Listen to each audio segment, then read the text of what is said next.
Okay, here we go. Let's have a think about the role of women in Nazi Germany. Important to remember that none of the leading Nazis, any of Hitler's henchmen, were women. This would not be unusual in the period, to be honest. There were no leading women politicians in Britain, the United States or France, so it's not unusual.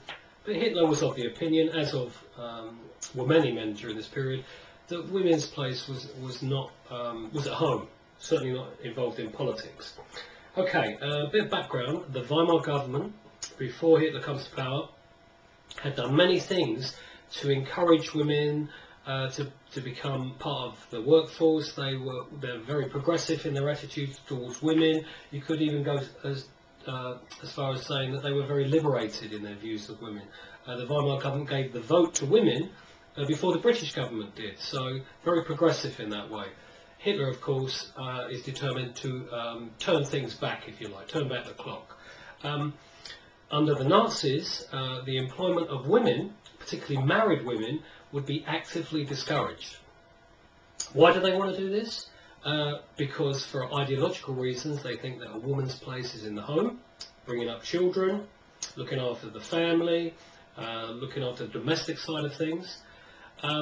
And secondly, they think it's a good thing to get rid of women in the workplace because that will free up jobs for men. And of course, the Nazis have come to power really because of the unemployment situation. Okay, what do the Nazis expect of women? Overwhelmingly, their number one priority, their number one consideration is to be mothers, is to encourage women to have children. Why? Why this obsession with promoting motherhood? Basically because Hitler intends in the very near future to have wars of conquest where the German Reich would be expanded into the eastern part of Europe, taking over lands in Poland, taking over parts of Russia.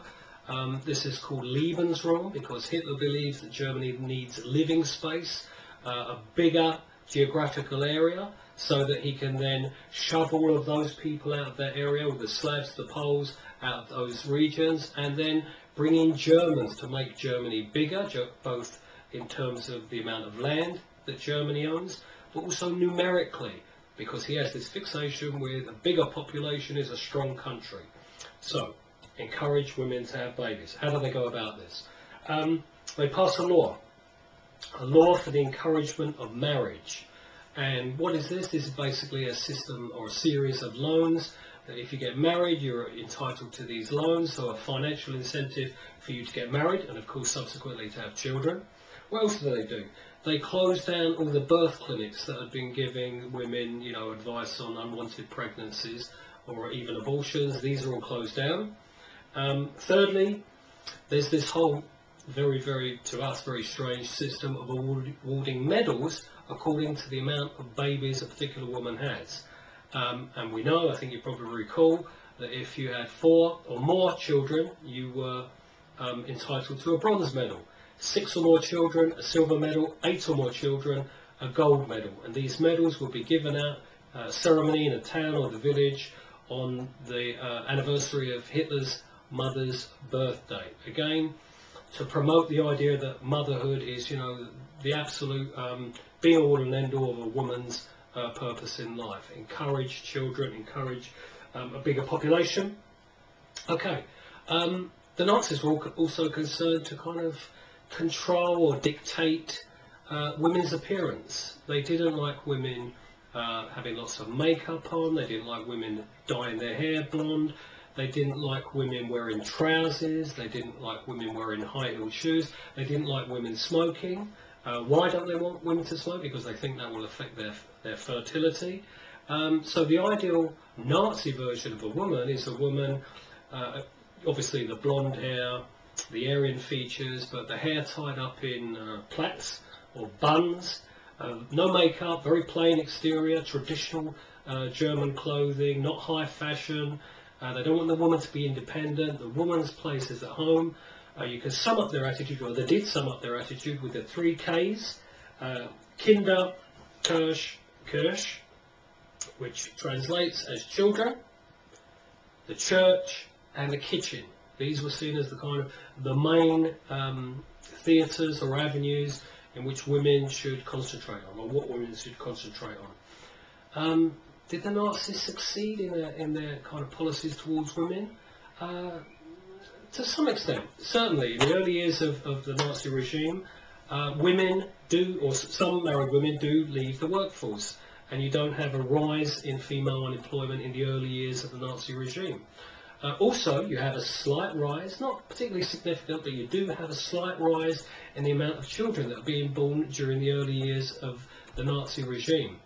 However, if we look at the Nazi period as a whole, we find that later on, particularly in the years leading up to the war and during the war itself, the Nazis have to kind of reverse some of their policies, because by that point they realise that they need women in the workforce, because there's a massive drive to rearm the country, to prepare the country for war. So they need women in the factories to produce the tanks and the weapons and the aeroplanes.